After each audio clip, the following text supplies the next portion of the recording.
know what's actually scarier than not knowing what to think about the hockey team? Yeah, it's knowing what to think. Good morning to you. Good Wednesday morning. I'm Dejan Kovacevic of DK Pittsburgh Sports. This is Daily Shot of Penguins. It comes your way bright and early every weekday. If you're into football and or baseball, I also offer daily shots of Steelers and Pirates, the other two teams in town that I cover. The Penguins are home from a really, truly miserable trip. A two-gamer out in Las Vegas and Tempe, and we don't need to go over those again. They've now lost 4 of their past 5. They've lost 6 out of 9 in this month of January. And coming up this weekend, they've got back-to-back home games against a couple of teams who tend to do pretty well against them in the Panthers and the Canadiens. And, yeah, it's getting dark outside, isn't it? That's the feel that I have, and I don't expect that the feel will be any different when I head up to Cranberry this morning to cover practice. This is a group that's in a bad spot, and worse by far, this is a group that knows the answer to all of the various questions. It just elects, whether it's consciously or subconsciously, to not abide by that answer, to not think that it's good enough, or to think that there's a shortcut around it. It's not about effort. I can't stress that enough. It's not about the Penguins not giving a crap. It's nowhere near that simple. It's that everything about their background, speaking in a generality here because of the collective, doesn't allow them to think, yeah, the first thing that I need to be doing on this hockey rink is defending and defending hard, or making a safe, smart pass instead of the passes that I've made my whole life. You can't just flip the switch. Maybe for a game or two, maybe when the Kraken pass by, or the Avalanche, or the Golden Knights, and you'll see it in spurts. They did it to the Bruins in spurts. But then as soon as it dawned on them, in any of those games, including the ones where they had the big leads over Boston, the nice lead they had in Las Vegas the other night, instead of saying to themselves, well, we can just do this thing that we know that we're supposed to be doing and we'll get the desired result. They don't do that. They don't do that. Who's to blame? Who's to blame? I'll tell you what, I'm sure not looking at the captain.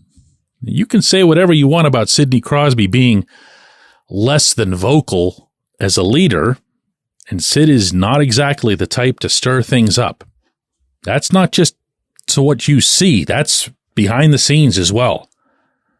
But the way he's always led is to perform. And my goodness, has he performed.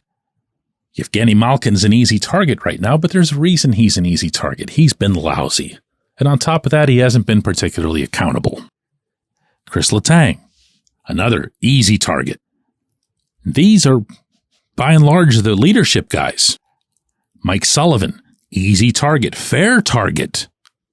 Nobody is charged more than the head coach of a hockey team to make sure that they're playing and performing the way you want them to than the head coach himself.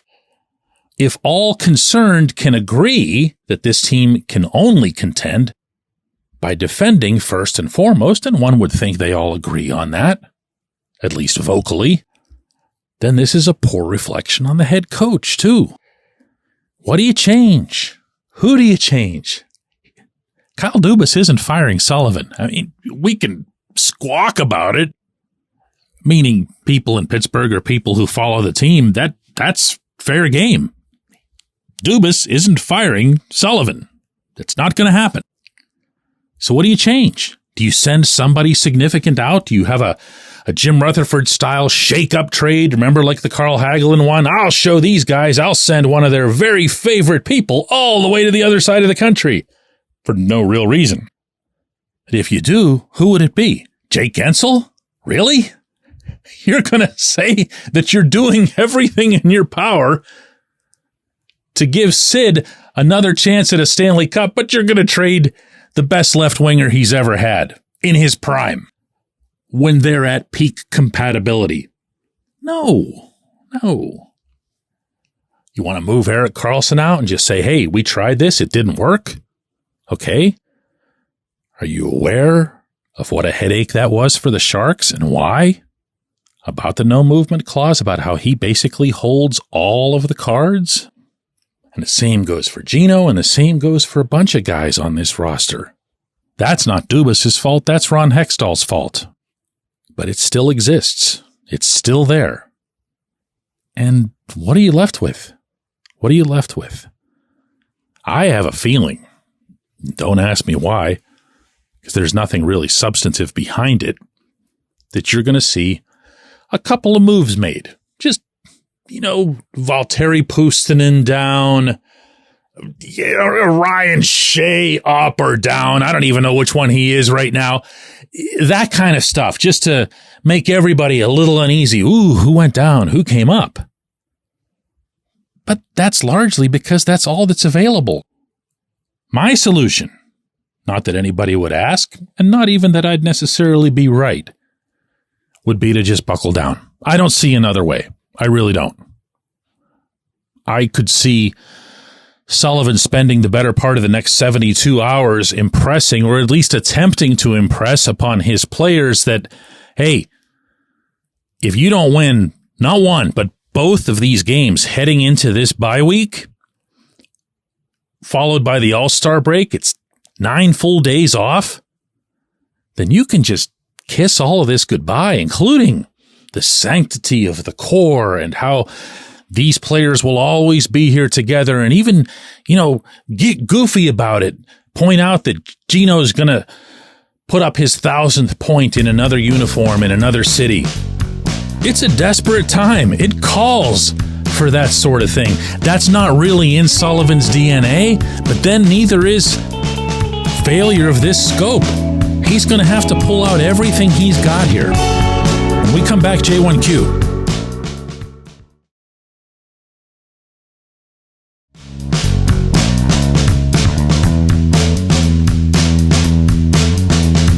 Today's J1Q comes from Jason, who says, DK, you've pretty much covered everything that I've been meaning to say, but the real question for me is, how does Kyle Dubas fix this? Can he? Will he?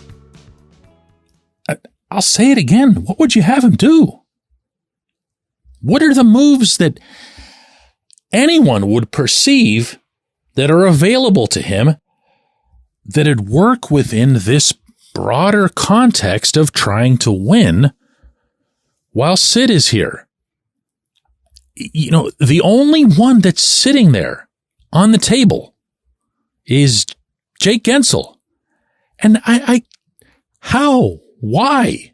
If you're trying to win now, the last guy you're sending out of here is the guy who's the most productive goal scorer, who's supporting Sid directly. What does that do?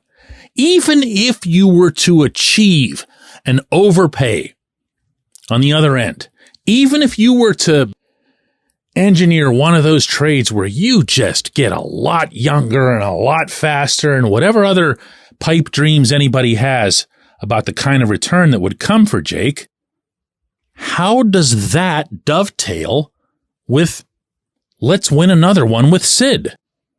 And in turn, what impact does that have on the player who is still by far the best thing that you have going? Not because of his resume, not because of his stature, because of his goals and because of how he scores. So what do you do? What do you do if you're Dubas? What do you do when you wake up this morning and head to the rink in Cranberry?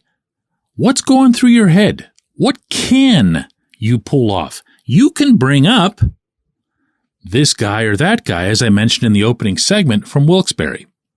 You can, I guess, if you're really feeling it, meaning the urgency to make a move, you could go ahead and send one of your goaltenders to a team that's in need of a player at the most important position. You could send them Alex Nedeljkovic if you find somebody who would be willing to take on Tristan Jarry's contract, you could send them Jarry, and then you could say, listen, Joel Blomqvist is 22 years old. He's one of the very best goaltenders in the AHL. Yeah, we get that he's a rookie in that league, but now's the time. We needed to do something. And then you have Magnus Hellberg still in place as your number 3. There. What else? What else we got? What do you think you're going to get for Nedeljkovic too? You know? Or Jarry for that matter. If you want to entertain the idea that he would approach Karlsson and say, hey, you know, Carl, this just didn't work out here, man. Sorry about that. Can we discuss another possible move here? Is that an option that we can put on the table? We'll work with you. We'll talk to you. We'll communicate with your agent. I mean, yeah, I guess. But what do you think you're getting for him? What did the Sharks get for him? See where I'm going here?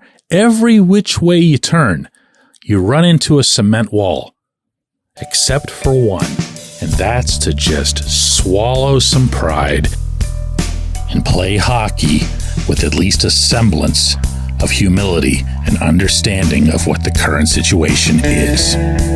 I appreciate the question. I appreciate everybody listening to Daily Shot of Penguins. Going to do another one of these tomorrow.